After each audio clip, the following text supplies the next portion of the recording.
beautiful. Thank you. All right. And now it's my delight and pleasure to welcome Randy to be our speaker this day. So please.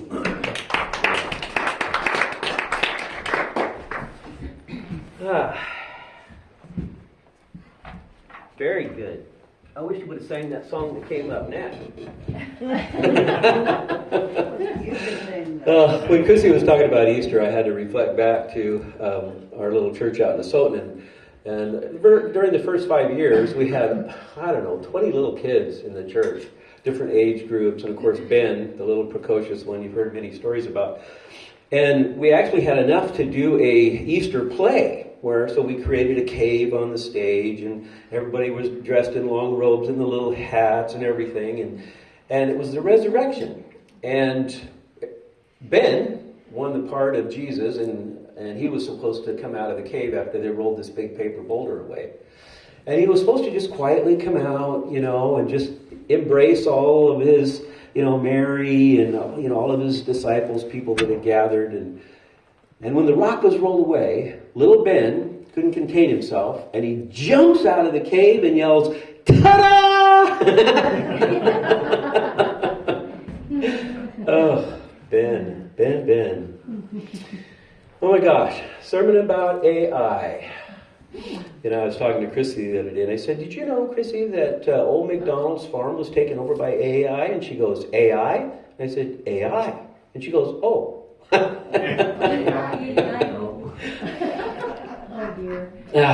So what is AI? How many of you have experience with AI? Have used it? Okay. It's pretty amazing.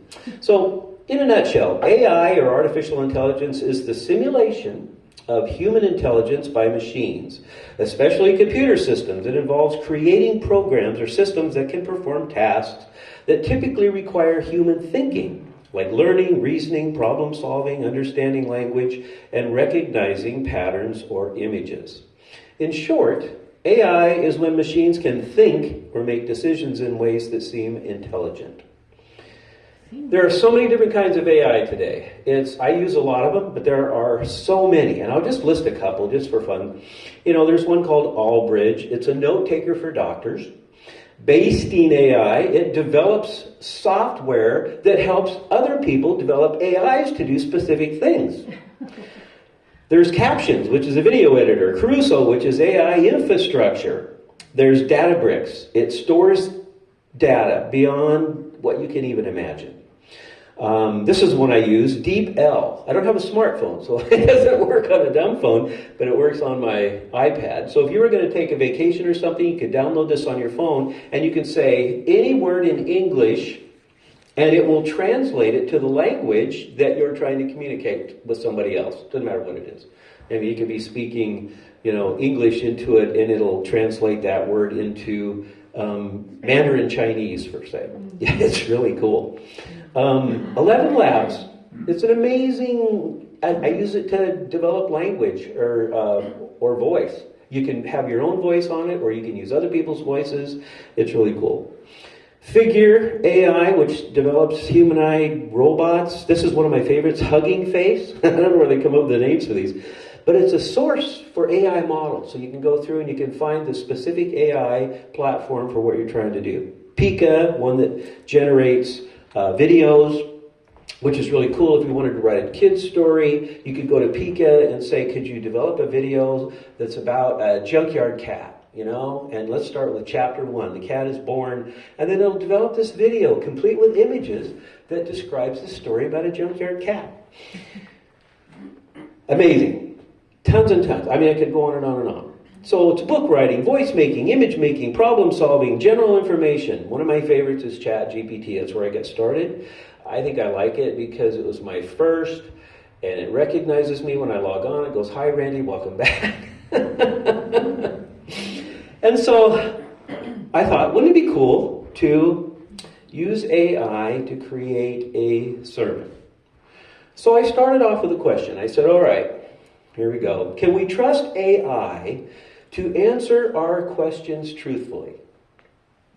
And AI said, great question. AI, including me, is designed to provide accurate and well-reasoned answers based on available data. However, there are a few important things to keep in mind. Accuracy. I strive to provide truthful and fact-based answers, but I can only be as accurate as the sources I rely on. If the information is outdated, unclear, or incorrect, I may not always get it right. Bias and limitations. AI reflects the data it was trained on, which means there could be biases or gaps in knowledge. I don't have personal opinions, but my responses are shaped by the information available to me. Updated information. For real-time or recent events, I may use web searches to get the latest details, but always verify from trusted sources. And then interpretation and perspective. Some topics like philosophy, religion, or theoretical science have different interpretations, and I can present multiple perspectives rather than a single truth. If you're ever unsure, I encourage critical thinking, cross-checking with reliable sources, and open discussion. What topic are you most concerned about? Now it gets fun. Are you ready to go down the hole? So my first question to ChatGPT was, do humans have a creator? Ooh. ChatGPT said that's a deep one. And the answer depends on how you look at it. From a scientific perspective, humans evolved over millions of years through natural processes like evolution and natural selection. In this view, there's no single creator, but rather a long chain of biological and environmental factors that shaped human life. From a religious or spiritual perspective, many people believe in a creator, God, gods, or some higher power, who designed or brought humans into existence. Philosophically, some argue that humans create themselves through their choices, culture, or consciousness. So it really comes down to your worldview, science, faith, philosophy, or a mix of all three. What's your take, Randy? Back in my court. So I said, who is your creator? Well, my creator is a team of researchers, engineers, and scientists at OpenAI, a company that focuses on developing artificial intelligence to benefit humanity.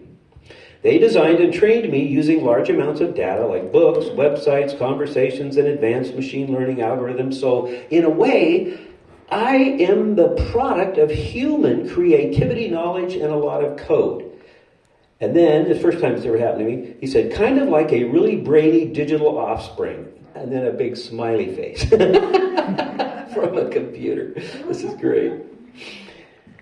And then it says, want to dive into how that training works, or are you more curious about the people behind it? And I said, well, I would like a short summary of how your training works. Sure, here's a short and simple summary of how my training works. Massive data. I am trained on a huge amount of text from books, websites, articles, and more. Basically, tons of examples of how humans write and talk. Pattern learning. I don't memorize facts, but I learn patterns, like grammar, reasoning, and common ways people ask or answer questions. Neural network. I am built on a type of AI called a neural network, which is inspired by how the human brain works. It adjusts its internal connections to get better at predicting the next word in a sentence. Kind of like, I think they're talking about Chrissy. She answers what I'm going to say, or says what I'm going to say before I say it. Neural network. That's what you are. Okay. Reinforcement tuning. After initial training, I get fine-tuned with human feedback. People rate my answers to help me learn what's helpful, safe, and accurate. Think of it like reading billions of pages and then practicing with coaches until I got better at conversations like this one. Want to go deeper, or you want to keep it high level? So I said, how large is your memory? How large is your memory? This is a cool answer. He said, imagine walking into a room the size of a large gymnasium. This is the biggest law library on the planet. Imagine row after row after row of shelves that go clear to the ceiling, all filled with law books. Every law ever created, every word ever indexed. Imagine every case ever brought, every decision ever rendered. I have it all stored under one tab in my memory, in a chip the size of the head of a pin. Whoa. Think about that for a minute. That's phenomenal. And it went on to say, pretty amazing, wouldn't you say? That's an understatement. So my next question was, do you have training on ancient texts? Okay, we're getting into what I want to focus on for my sermon. It says, yeah, I've been trained on a wide variety of texts, including some ancient ones that are publicly available in digital form. That includes things like Greek and Roman texts, Plato, Aristotle, Homer, ancient religious scriptures, Bible, the Bhagavad Gita, the Tao Te Ching, the ancient scrolls, on and on and on, all the different philosophical works from various civilizations, historical records and myths that have been translated and shared online. He said, so while I didn't sit in a temple and study scrolls, another smiley face, I've read a lot of what's been preserved and made available digitally. So I said, here we go. Can you give a short argument for the proof that God exists? Sure. Here's a short version of one of the classic arguments, the cosmological argument. Everything that begins to exist has a cause. The universe began to exist, therefore the universe has a cause. That cause, many argue, must be something outside time and space, powerful, intelligent, and necessary. The cause is what people call God. It's a philosophical approach that tries to show that the existence of the universe points to something beyond it, something that caused it to be. There are other arguments too, like the design argument, the universe is too finely tuned to be random, or the moral argument, objective morality suggests a moral source. Want me to explain another one? Or we could explore counter-arguments too. Okay. This question I love. I am preparing a sermon titled, What Happened When I Asked AI About God? Do you have any suggestions? That's an awesome and timely sermon idea. Deep, personal, and super relevant. Here are some suggestions to help you shape it in a way that connects spiritually, intellectually, and emotionally with your audience. Okay, now I'm going to go down because he gave me points, like point 1, point 2, and then I'll elaborate each time. So, point number 1, opening hook. Make it personal. Share a story about your curiosity or a moment of wrestling with big questions. Example, I asked AI about God not because I was doubting, but because I wanted to see what the world's most advanced machine would say about the divine. I thought, okay, that's perfect. I had my come to Jesus moment in my life. I probably told this story, but it was at a time in my life, sometimes I want to block it out, but my life at that point was so messed up. Yeah, I was going through a divorce. My ex had a restraining order against me because she was afraid I would try to steal my kids, which, no. He knows my kids, so. Yeah, that's an inside joke, I guess. And I just finished remodeling what used to be the Weisgerber building downtown in Lewiston. I had no job. I had no place to go. I had lost my driver's license because I'd gotten too many tickets. The judge told me if I was in his courtroom one time, I'd spend 10 years in jail. And I bought a case of beer, and I walked up on the flat roof of the Weisgerber building, and I was going to drink it. And I got about halfway through. And I thought,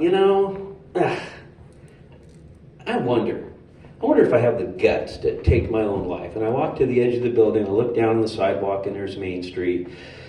And I was rationalizing, okay, I don't want to jump here because there's telephone lines and electric lines and stuff. I don't want to get tangled up in that.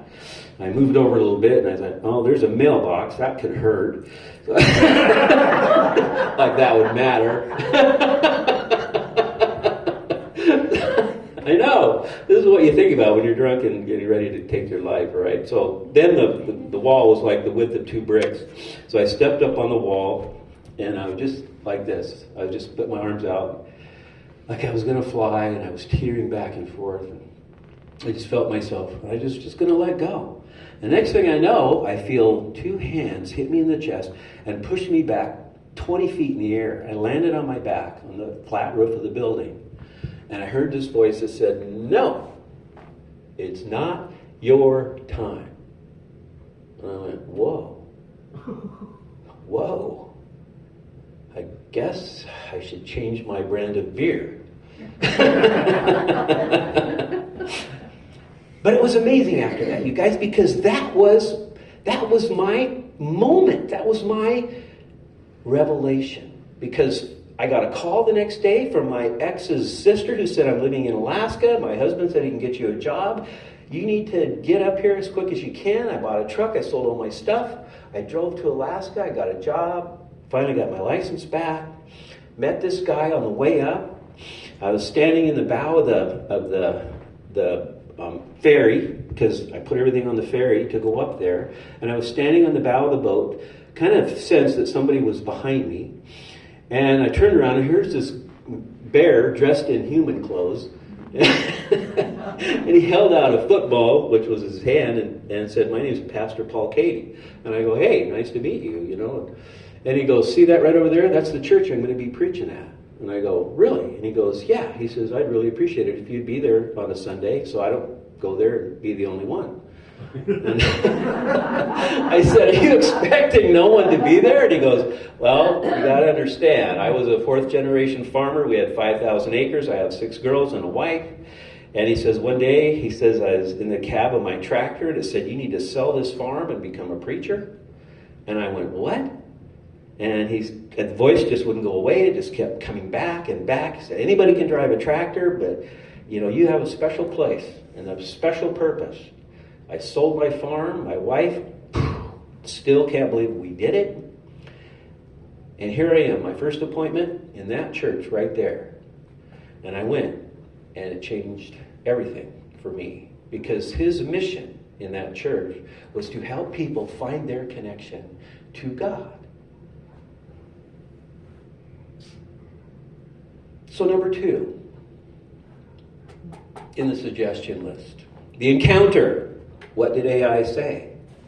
Well, mention a few responses AI gave you, like the cosmological argument, the idea of a creator or ancient wisdom. Reflect on the surprising, honest, or even limited nature of the answers. You could even quote me and say, "I don't have faith, but I've read billions of words about it." Number 3, AI said the contrast, machine knowledge versus heart revelation. Okay?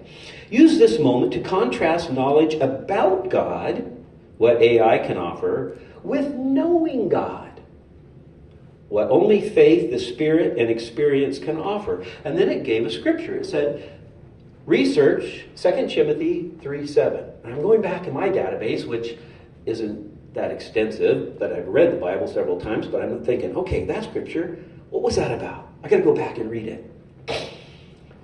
Okay. It gets good. A lot of revelations. So, how many of you have ever heard of the Apostle Paul? Okay, everybody's heard of the Apostle Paul. How many people knew that his real name was Saul of Tarsus? Okay, and you realize that Saul of Tarsus was a Pharisee, which back then they were going after Christians. In fact, his weekend hobby was to load up his camel and his donkey and go to where they knew Christians were congregating and kill them. He was hunting Christians. This is what he did. This was his hobby. And so here he is. We're going to kill some Christians. We're going to, he's getting ready for a big weekend and had some honey mead loaded on the camel for the celebration afterwards. He's all ready to go. And all of a sudden, he's blind. He goes blind. And his donkey starts talking to him, saying, "No, this ends here. There's going to be no more Christian killing. You hear me?" He's like, "Yeah, I can't see you, but I hear you." This is a recruiting technique. It's a very good one, but we can't use it. But God, yeah. So anyway, in that moment, God said, "You are no longer going to be Saul of Tarsus, the Christian killer. You are now going to be Paul, my apostle." Okay? You're going from the hunter to the hunted. You're now going to be one of them. Which he did. And he became famous and one of the, bedrocks of Christianity in our world today. So anyway, here he is sitting in prison, right? Because now he's a prisoner. Instead of imprisoning Christians, he is now a Christian and he's in prison. And he's writing a letter to Timothy. And this is what he writes. He says, "But mark this, Timothy, there will be terrible times in the last days. People will be lovers of themselves, lovers of money, boastful, proud, abusive, disobedient to their parents, ungrateful, unholy, without love, unforgiving, slanderous. They'll kick their cats. They're without self-control. They're brutal. They're not lovers of the good. They're treacherous, rash, conceited, lovers of pleasure rather than the lovers of God." And then he goes on to say, they share a form of godliness. After all of that, they share a form of godliness, which is the knowledge of God, right? Knowledge of God, but denying its power. They have knowledge, but they won't know God. Have nothing to do with those people. Now, Timothy's on the outside. He hasn't been caught yet, but he's a little bit scared because he saw what happened to Paul, and he's not sure he wants to go down that path. So he goes on to tell Timothy, anyone who follows this path will be persecuted. But remember, you were taught from the time you were a baby about God. You have this barrel full of knowledge about God. And you also know God. You know God. So that being said, you have nothing to fear. And of course, Timothy went on to become very relevant, standing up for what he believed. So number 4, the spiritual angle. Okay, you're starting to see where this is going. He's talking about a relationship with God. AI is telling me how to develop a relationship with God. The spiritual angle. God reveals, not just informs. This is good. AI can list arguments for God, but it can't experience Him. Tie in the idea of revelation, that knowing God comes by grace and not just by logic. And then gives another scripture, Matthew 16:17. And I'd forgotten this story, which is also really good. Jesus, of course, is walking around teaching and preaching, and the Sadducees and the Pharisees are always coming up to him with their Bibles strapped to their bodies, with all the answers, right? Always testing Jesus, because Jesus said he was God. He said, I'm God. What more can I say? And they go, if you're God, show us a sign from heaven. And Jesus looks at him and goes, you guys crack me up. He said, you have sayings like, red sky at night, sailor's delight, red sky in the morning, sailor's warning. And you can predict the weather based on looking at the sky, but you don't know what's going on in the world today. You are not seeing the signs of the times. Do you not see that we're leaving one age and going into another, and I'm the messenger? I'm the harbinger. I am the one coming here to facilitate this transfer. You're missing the whole point. So, here's Jesus. He has this conversation with the Pharisees and the Sadducees. He says, the only sign I'm going to give you is the sign of Jonah. And he turns around and he walks away. And they're like, did he just say Jonah? The sign of Jonah? Jonah's dead. He's that guy that got swallowed by the fish, right? Yeah. And he's going to show us the sign of Jonah? So now they're freaking out. They're looking through their little Bibles and they're scared. And they go, what does Jonah have to do with what we don't know? So Jesus gets in the boat with his disciples and they're going across the lake. And one of the disciples looks at the others and goes, oh, we forgot bread. We forgot bread. And well, let's tell Jesus. He goes, no, we can't tell him we forgot bread. We're supposed to be there for a week in meditation and stuff. We didn't bring any bread. You tell him. Somebody tell him. And so Jesus can overhear the conversation because it's getting heated, right? And he says, I need you to be careful, to be on your guard against the yeast of the Pharisees and the Sadducees. And now the disciples are really freaked out. They're going, hey, didn't he just say yeast? That's what we used to make the bread. He's now mad at us because we didn't bring yeast or bread. We are so in trouble. And Jesus goes, you guys crack me up even more than the Pharisees and Sadducees. Come on. Did you forget, ye of little faith, what we did with a loaf and a fish. We fed 5,000 people, and you picked up a whole bunch of baskets full afterwards. And did you remember the 4,000 that we fed with just a couple of loaves and a fish, and you picked up a bunch of leftovers? He said, bread isn't the point. The yeast is the teachings of the Sadducees and the Pharisees. You want to stay away from that. Be on your guard for the yeast. Now there, I was like, oh, good. I was afraid you were going to get in trouble for not bringing bread. Glad that's over with. So then Jesus looks at him and he goes, who do they say I am? Who do they say I am? Well, someone speaks up and says, some say John the Baptist, some say Elijah, and still others say that you're Jeremiah or one of the prophets reincarnated. But what about you? I want to know what you say I am. My disciples, what do you say I am? And they're all going, oh man, this is a trick question. I am not going to answer this. There's no way I'm going to put my hand up. And all hands are behind their backs, except for Simon. Simon Peter, the rash one, the one that is muscular and strong and nobody messes with. And he says, you are the Messiah, the Son of the living God. And Jesus told him. He said, blessed are you, Simon, son of who? Simon, son of Jonah. This is the sign that Jesus is going to send to the Sadducees and the Pharisees. He said, for this was not revealed to you by flesh and blood, Simon. You could not know this by hearing it from a man or a preacher or somebody. It had to be revealed to you through God or source. So I'm telling you, you are Peter, and on this rock I will build my church.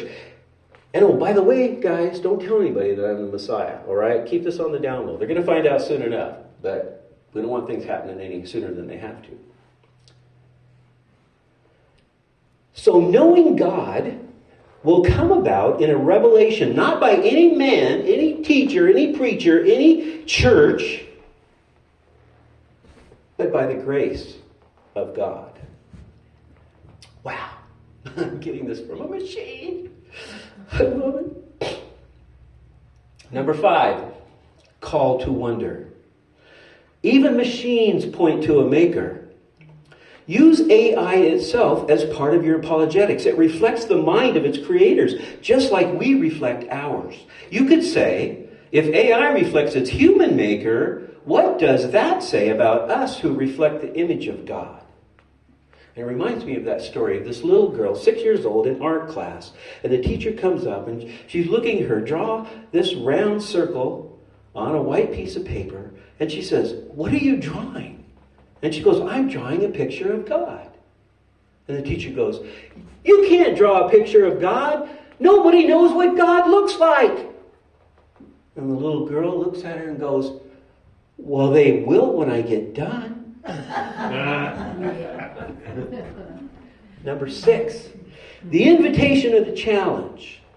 Encourage your audience to engage both heart and mind. Challenge skeptics to go beyond the data and open themselves to revelation. Maybe end with, AI can explain arguments for God, but only God can explain you to yourself.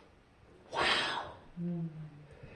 And then it said, would you like a simple sample sermon outline to help turning these points into a message? And I said, yeah, you could write a sample sermon outline. And he said, absolutely. Here's the sample sermon outline for what happened when I asked AI about God. Built to be thought-provoking, faith-affirming, and relatable. Feel free to adapt the tone to suit your style and audience. Okay, I didn't go through that sermon because it's kind of not relevant because I just gave you most of what AI gave me in the suggestions. But I'll read just the intro. It was kind of fun. It said, sermon title, What Happened When I Asked AI About God? Exploring how artificial intelligence reflects our search for truth and how it ultimately points us back to a personal, living God. And then there was scripture focus, a bunch of scriptures. And then it said, introduction, a question for a machine. Briefly introduce what AI is. Tell them what it is. I already did that. Share the moment you asked AI about God and why it could be curiosity, teaching prep, or spiritual reflection. Mention your surprise at how intelligent but impersonal the answers were. AI knows the arguments, and so I went through this whole sermon that it wrote for me, and I picked out just little snippets of what it said that I thought were pretty cool. It said, AI knows the arguments for God, but not the heart of God. God is not discovered like a math equation. He is revealed like a father. If AI as a human creation inspires awe, how much more should we stand in awe of the one who made us? I may be able to talk about God, but only you can talk with him. I expected cold data. I got philosophy, history, and even reverence, but not relationship. And then when I heard that word relationship, I went, okay, that's it. That's the key. That's the key to this whole sermon. Relationship, relevance, relationship, revelation. And so I asked the question, where is humanity collectively in its search for the revelation from God so that we can have relationship? Very good question, Randy. Many today believe we're in the last stage of transition from the Piscean age to the age of Aquarius. That being said, science has weighed in with SVP, the Science of Awakening. Has anybody heard of that? SVP? Me either! Been talking about it, but I mean, sure, he's read a lot more books than me, but come on, this is good stuff. Why have I not heard of this? And nobody in this room. SVP, the Science of Awakening. Sympathetic vibratory physics, SVP. It's a bridge between spirit and matter. It teaches that thought is not just mental, it's vibratory. Causation. Here is an excerpt. And it gave me this excerpt. It said, a clarion call for the new era of consciousness. You are a tone in the grand symphony. We are not waiting for the new era. We are the instruments of its arrival. And the great pitch pipe has sounded. A wave is rising, quiet, powerful, undeniable. It is not political, it's not religious, it's not ideological. It is resonance. A harmonic shift from fear to love, from control to cooperation, from selfhood to symphony. This is the new era of consciousness, and you are a part of it. And then AI went on to say, would you like me to elaborate further, or would you like to research it on your own? And I said, thank you, I got this. And it said, you are welcome, Randy. Please rate our conversation so that I can improve. So I went down the rabbit hole. I went and I explored SVP, the Science of Awakening. And I read as many pages as I could because I only started this, like maybe 4 or 5 days ago. And I didn't really get a chance to read through all the data because it's huge. It's a huge volume.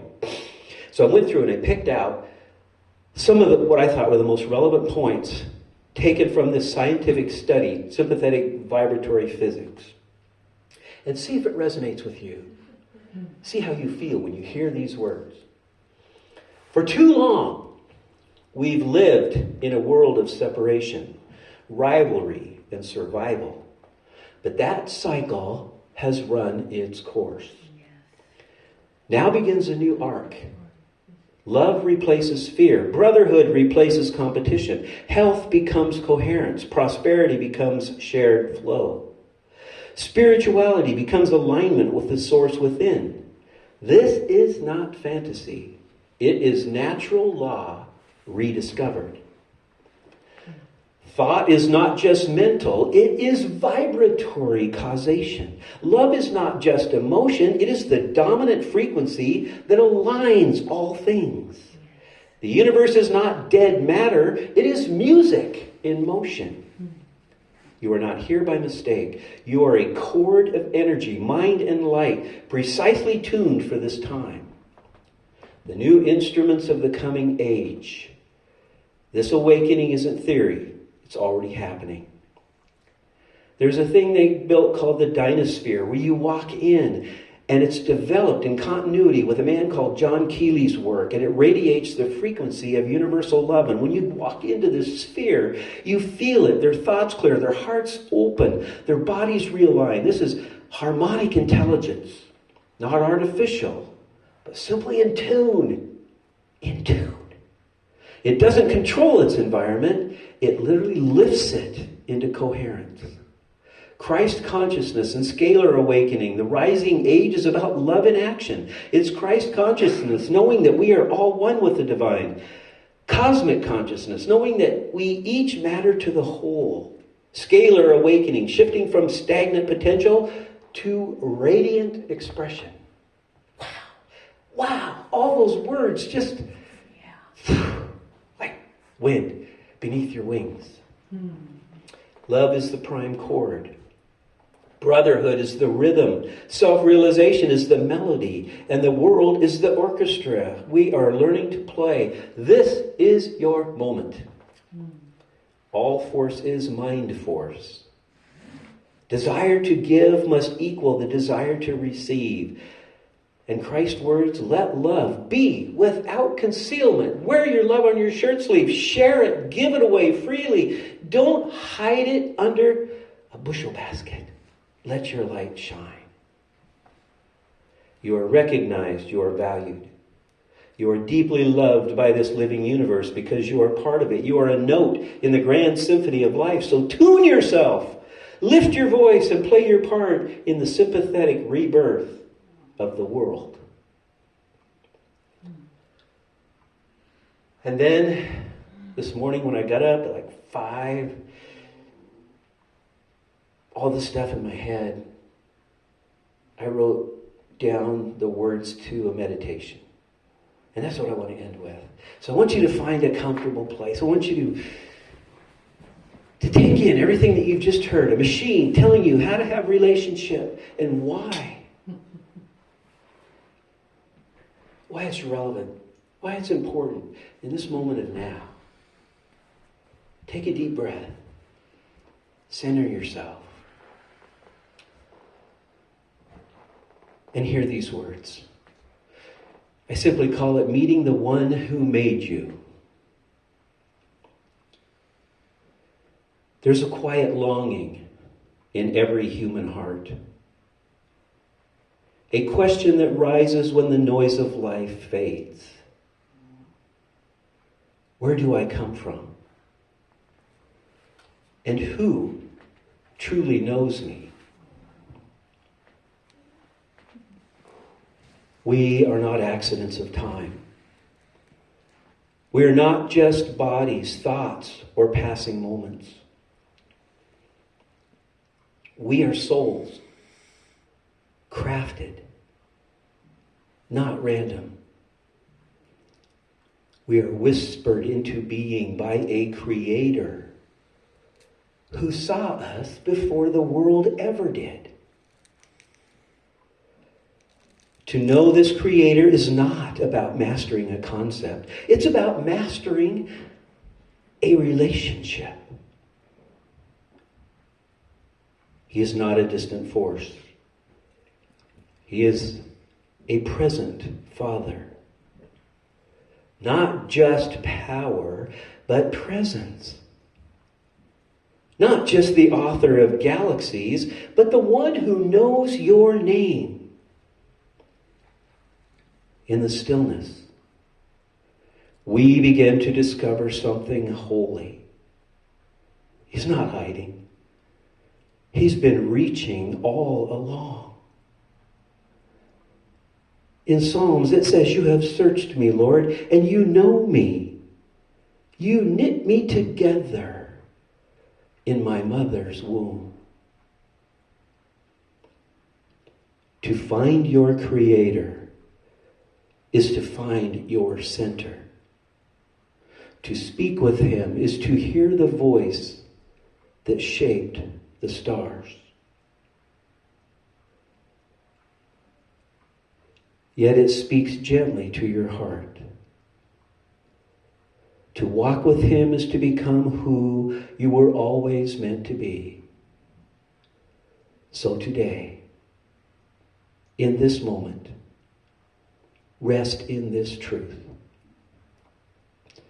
You were made on purpose, for a purpose, by a God, source, infinite intelligence, who wants to be known.